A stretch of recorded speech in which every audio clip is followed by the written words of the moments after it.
जय हिंद दोस्तों। आज हम लोग पॉलिटिकल साइंस का 8वां क्लास देखेंगे। ठीक है, टॉपिक है मौलिक अधिकार। मौलिक अधिकार जो संविधान में भाग 3 के अनुच्छेद 12 से 35 तक वर्णित है। संविधान भाग 3 के अनुच्छेद 12 से 35 तक वर्णित है। मूल संविधान में कुल 7 मौलिक अधिकार थे। कितने अधिकार थे? 7। मूल संविधान में 7 मौलिक अधिकार थे, लेकिन वर्तमान में मौलिक अधिकारों की संख्या 6 है, जिसमें संपत्ति का अधिकार को हटा दिया गया, जिसको अनुच्छेद 300 का क में जोड़ा गया। तो वर्तमान में कितना है? 300 का ए। संपत्ति का अधिकार को हटाया, संपत्ति का अधिकार को हटा दिया गया। अभी वर्तमान में 6 है। ठीक है, तो इसमें है सबसे पहला समता का अधिकार। ठीक है, सबसे पहला है समता का अधिकार।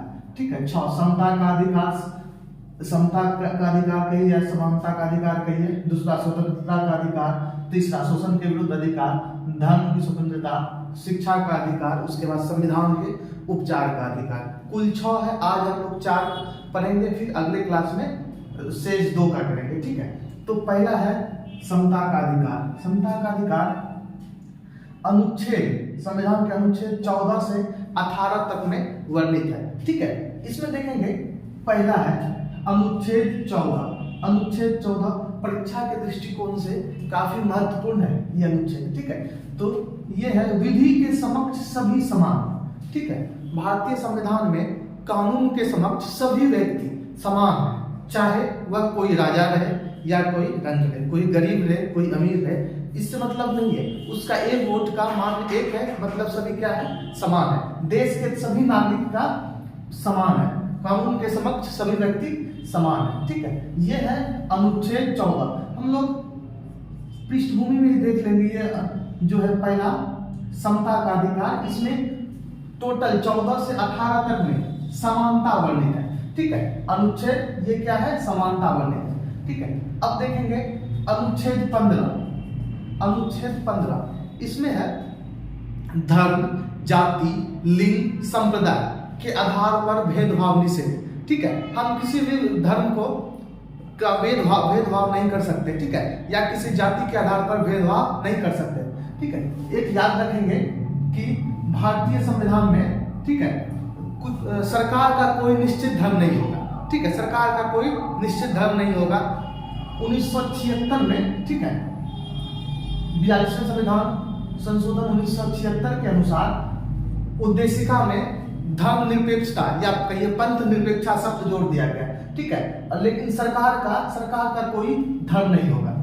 इसलिए धर्म, जाति, लिंग, जन्म स्थान के आधार पर भेदभाव निषेध है। भेदभाव निषेध है। इसमें हम लोग कह सकते हैं कि जैसे किसी धर्म के आधार पर या जाति के आधार पर किसी व्यक्ति को हम लोग कुएं से पानी भरना नहीं रोक सकते, या किसी मंदिर में जाने से रोक सकते हैं, या मस्जिद में जाने से नहीं रोक सकते हैं। ठीक है, कुछ दशाओं में ये लागू भी है, जैसे महिला एवं बच्चे पर नहीं लागू है। ठीक है, कुछ दशा में ये महिला एवं बच्चे पर लागू नहीं है। ठीक है, अगला है लोक नियोजन में या कहिए लोक नियोजन में सभी को समानता। ठीक है, सरकारी जितनी भी व्यवस्था है, सरकारी नौकरियां हैं इत्यादि जितने भी चीज है, उसमें सभी व्यक्तियों को समानता दिया जाएगा। ठीक है, सभी को बराबरी का हक दिया जाएगा। इसी के अंतर्गत वर्तमान में आरक्षण व्यवस्था है। ठीक है, लोक नियोजन के समक्ष सभी को समानता, इसी व्यवस्था के अंतर्गत आरक्षण की व्यवस्था है भारत में। ठीक है, अगला है छुआछूत का अंत। अनुच्छेद 17। अनुच्छेद 17 में वर्णित है छुआछूत का अंत। ठीक है, छुआछूत का अंत, भारत में छुआछूत की व्यवस्था नहीं रहेगी, और इसका अंत किस अनुच्छेद के तहत? अनुच्छेद 17 के तहत। ठीक है, अब अगला है अनुच्छेद 18। अनुच्छेद 18 काफी महत्वपूर्ण है। अनुच्छेद 18 इसमें कहा गया उपाधियों का। ठीक है, उपाधियों का, भारत में कोई व्यक्ति उपाधि ग्रहण नहीं कर सकता है। अपवाद में सेना एवं शिक्षा से जुड़े हुए लोग, सेना एवं शिक्षा से जुड़े हुए लोग उपाधि ग्रहण कर सकते हैं। ठीक है, यदि कोई व्यक्ति किसी व्यक्ति को विदेशों में किसी उपाधि से नवाजा गया तो वह व्यक्ति बिना राष्ट्रपति के सहमति से वह उपाधि धारण नहीं कर सकता।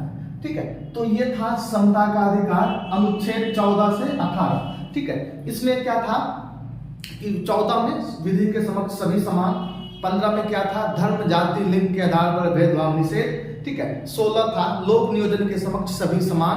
ठीक है, 17 छुआछूत का अंत, 18 उपाधियों का अंत।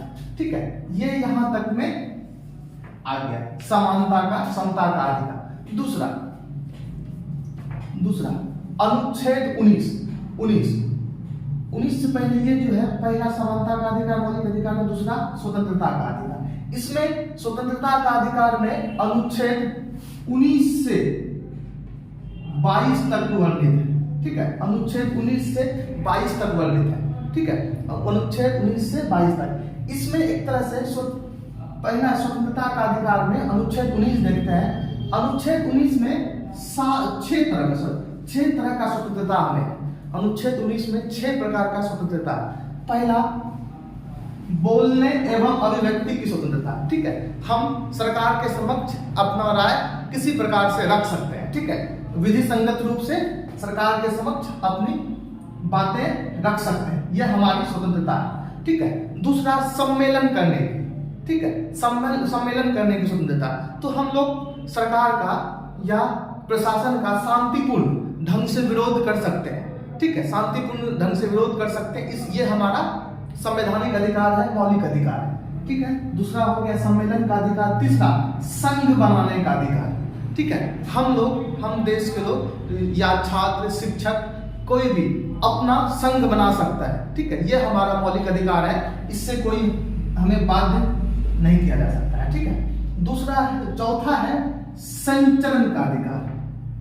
ठीक है, संचरण का अधिकार देश में पूरा भारत गणराज्य में कहीं भी कोई व्यक्ति आ सकता है, उसे रोका नहीं जा सकता। ठीक है, रोका नहीं जा सकता किस आधार पे, तो ये मौलिक आधार पे। ठीक है, मौलिक अधिकार, ये देश में कहीं भी संचरण करने का, जाने आने का अधिकार है। ठीक है, अगला है देश में कहीं भी निवास करने का अधिकार। देश में कहीं भी निवास करने का अधिकार। याद रखेंगे कि 2019 से पहले तक जम्मू कश्मीर में निवास करना अवैध था। ठीक है, कोई व्यक्ति नहीं कर सकता था। अब जो है ये 370 धारा 370 और 35 से समाप्त होने के बाद यह संभव है। ठीक है, अगला है देश में कहीं भी व्यापार करने का आजादी। ठीक है, कोई बिहारी व्यक्ति, कोई कटिहार का व्यक्ति, कोई बिहार का व्यक्ति, ठीक है, जाके महाराष्ट्र में व्यापार कर सकता है, कोई महाराष्ट्र का आके बिहार में व्यापार कर सकता है, या कोई मध्य प्रदेश का जाके यूपी में व्यापार कर सकता है। ये आजादी है, देश में कहीं भी जाके विधि संगत रूप से व्यापार कर सकते हैं। ठीक है, तो स्वतंत्रता का अधिकार अनुच्छेद 19 के अंतर्गत 6 तरह के थे। पहला बोलने एवं अभिव्यक्ति की स्वतंत्रता, दूसरा सम्मेलन की स्वतंत्रता, तीसरा संघ बनाने की स्वतंत्रता, चौथा संचरण करने की स्वतंत्रता, पांचवा देश में कहीं भी निवास करने का अधिकार, छठा देश में कहीं भी व्यापार का अधिकार। ठीक है, अब है 19 का क, सबसे महत्वपूर्ण 19 का क। ठीक है, इसमें प्रेस की स्वतंत्रता है। याद रखेंगे, प्रेस भारत का चौथा स्तंभ है, भारतीय लोकतंत्र का चौथा स्तंभ है। न्यायपालिका, कार्यपालिका, विधायिका के बाद चौथा स्तंभ प्रेस है। तो प्रेस की स्वतंत्रता 19 का क में वर्णित है। ठीक है, अब है अनुच्छेद 20 अपराध के लिए दोष सिद्धि से संरक्षण। ठीक है, अपराध के लिए दोष सिद्धि से संरक्षण। ठीक है, अब है अपराध से दोष सिद्धि के लिए संरक्षण अनुच्छेद 20 में, ये याद रखेंगे काफी महत्वपूर्ण है। अनुच्छेद 20 और 21 याद रखेंगे, अनुच्छेद 20 और 21 आपातकाल के दौरान भी जो है निरस्त नहीं किए जा सकते हैं। अनुच्छेद ये 19 और 20 और सभी आपातकाल के दौरान हटा दिए जा सकते हैं, लेकिन अनुच्छेद 20 और 21 नहीं हटाया जा सकता है। ठीक है, किस अनुच्छेद के तहत नहीं हटाया जा सकता है, ये वर्णित है। 359 के अनुसार 20 और 21 को नहीं हटाया जा सकता है। ठीक है, इसमें है अपराध सिद्धि के लिए संरक्षण। पहला है कोई व्यक्ति तब तक अपराधी नहीं होगा जब तक दोष सिद्धि ना हो जाए। ठीक है, कोई व्यक्ति तब तक अपराधी नहीं होगा जब तक कि दोष सिद्धि ना आ जाए। अगला है दोहरी क्षति। ठीक है, दोहरी क्षति, कोई एक व्यक्ति को एक ही सजा के लिए दो बार, एक ही गलती के लिए दो बार सजा नहीं दिया जा सकता है। मान लेते हैं कोई चोरी किया, ठीक है, एक बार कोर्ट उसको सजा दे चुका है, फिर जो दोहरी बार सजा नहीं दिया जा सकता है। ठीक है, दोष ये हो गया दोहरी क्षति नहीं। तीसरा, स्वतः गवाही मान्य नहीं। मान लेते हैं अभी क्या होता है कि कोई व्यक्ति को थाना में 2-4 डंडा डाल के मार के उससे जो है स्वतः गवाही ले लिया जाता है, लेकिन उसका अधिकार है कि वह जाके क्या करता है, कोर्ट में आके मुकर जाता है। वो कहेगा कि हमसे जबरदस्ती गवाही दिलवाया गया, वो मान्य नहीं होगा। तो इसलिए कहा गया है स्वतः गवाही मान्य नहीं। कोई भी व्यक्ति जबरदस्ती उसको अपने विरुद्ध गवाही देने के लिए बाध्य नहीं किया जा सकता है। किसके अनुसार? अनुच्छेद 20 के अनुसार। ठीक है, अब है अनुच्छेद 21। इसमें है प्राण एवं देही की स्वतंत्रता। क्या है? प्राण एवं देही की स्वतंत्रता। अनुच्छेद 21 में प्राण एवं देही की स्वतंत्रता। अगला है 21 का क, शिक्षा का अधिकार। ठीक है, 21 का क, शिक्षा का अधिकार। इसको 86वां संविधान संशोधन 2002 के तहत जोड़ा गया। 86वां संविधान संशोधन 2002 के तहत जोड़ा गया, जिसमें 6 वर्ष से 14 वर्ष तक के बच्चे को निःशुल्क शिक्षा दिया जाएगा। 6 वर्ष से 14 वर्ष तक के बच्चे को निःशुल्क शिक्षा दिया जाएगा। अब है अनुच्छेद 22।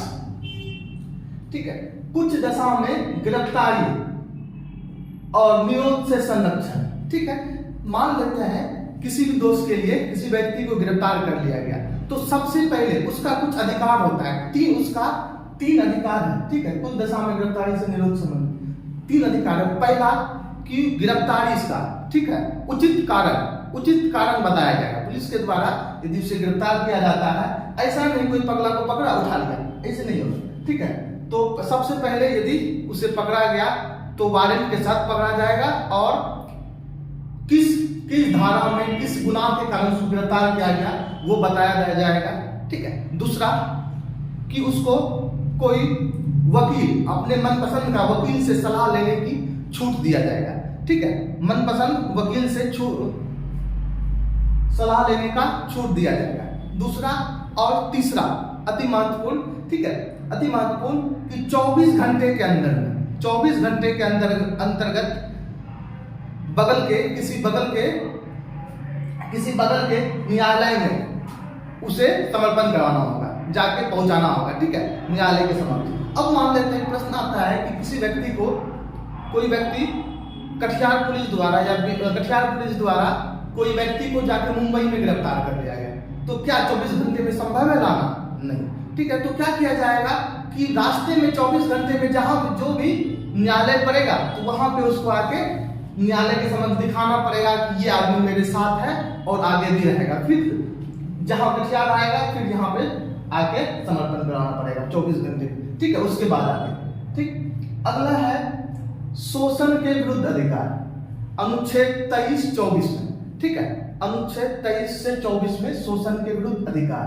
यह है अनुच्छेद 23, मानव से दुर्व्यवहार एवं बेगार प्रवृत्ति पर। मान लेते हैं हम कोई व्यक्ति को, कोई भी गरीब को, ठीक है, के साथ दुर्व्यवहार नहीं कर सकते हैं, ठीक, या बेगारी के तहत बिना पैसे का उससे काम नहीं करा सकते हैं, या फिर काम के दौरान गाली गलौज इत्यादि या जाति संबंधित कोई अपशब्द नहीं कर सकते हैं। किस अनुच्छेद के तहत? अनुच्छेद 23 के अंतर्गत हम किसी प्रकार का दुर्व्यवहार नहीं कर सकते हैं। अगला है अनुच्छेद 24। अनुच्छेद 24 कारखानाओं में, ठीक है, या कोई पर्सनल व्यक्ति 6 वर्ष से 14 वर्ष तक के बच्चों को, ठीक है, 6 वर्ष से 14 वर्ष तक के बच्चों को कारखानों में नहीं रख सकता है। ठीक, या डायरेक्ट कर सकते हैं हम लोग बाल श्रम पर प्रतिबंध। किस अनुच्छेद के तहत? अनुच्छेद 24 के तहत। ठीक है, अनुच्छेद 24 के तहत बाल श्रम पर प्रतिबंध। अगला है धर्म की स्वतंत्रता। तो याद रखेंगे कि भारतीय संविधान की उद्देशिका में कहा गया है कि भारतीय संघ का कोई धर्म नहीं होगा, भारतीय संघ का कोई धर्म नहीं होगा, ठीक। इसमें लेकिन उद्देशिका में पंथ निरपेक्ष या धर्म निरपेक्ष का शब्द, पंथ निरपेक्ष शब्द जोड़ा गया है, ठीक है। अब है अनुच्छेद 25, इसमें है धर्म को मानने तथा प्रचार करने की स्वतंत्रता। अनुच्छेद 25 के अंतर्गत, ठीक है, अनुच्छेद 25 के अंतर्गत हम लोग कोई भी धर्म मान सकते हैं और उसका प्रचार प्रसार कर सकते हैं, इससे हमें कोई रोक नहीं सकता है, अनुच्छेद 25 के तहत, ठीक है। अब है अनुच्छेद 26, धार्मिक कार्य करने की स्वतंत्रता। धार्मिक कार्य करने की स्वतंत्रता, तो कोई किसी प्रकार का धार्मिक कार्य कर सकता है, उसे उसकी स्वतंत्रता है, ठीक है। अब है अनुच्छेद 27, धार्मिक कार्य करने की छूट। धार्मिक कार्य करने में करों की छूट। यदि हम कोई धार्मिक कार्य करते हैं, धार्मिक में चंदा देते हैं, तो वो क्या हो जाता है कि सरकार की तरफ से कर में छूट मिलता है, ठीक है, या फिर कोई मंदिर वगैरह में टैक्स से छूट दिया जाता है, ठीक है। अब है अनुच्छेद 28, शिक्षण संस्थाओं में धार्मिक उपासनाओं की स्वतंत्रता। कोई भी शिक्षण संस्था में कोई अपना धर्म को मान सकता है या अपना पूजा वगैरह कर सकता है, इसे कोई रोका नहीं जा सकता है, ठीक है। किस अनुच्छेद के तहत? अनुच्छेद 28 के तहत, ठीक। तो संविधान में मूलतः 7 अधिकार थे, मौलिक अधिकार 7 थे, अभी वर्तमान में 6 हैं। आज हम लोग कुल 4 का देखें और शेष बचे 2, ठीक है। शिक्षा संबंधित अधिकार और अंतिम संविधान के उपचार का अधिकार, वो हम लोग अगले क्लास में देखेंगे, ठीक है। आप लोग इसका स्क्रीनशॉट ले लेंगे।